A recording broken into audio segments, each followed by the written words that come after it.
এই যে ভাই আপনারা দেখতে পাচ্ছেন আমাদের এরকম ভাবে মাছ মারে আমরা ঢেলে উড়াতে হয়। যে এই শুধু পানি না, এটা খালি মাছই। আর আপনাদেরকে দেখেন সেই দিয়ে আবার আনতে হবে। আপনারা দেখতে থাকেন, যে আমাদের সঙ্গে থাকেন ভাই, মাছের অভাব নেই।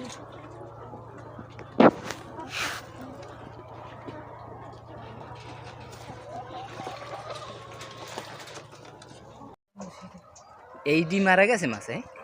হ্যাঁ ভাই, এডি মারা গেছে। এক মন ওজন হইবে? হ্যাঁ, একটু বেশি হইব।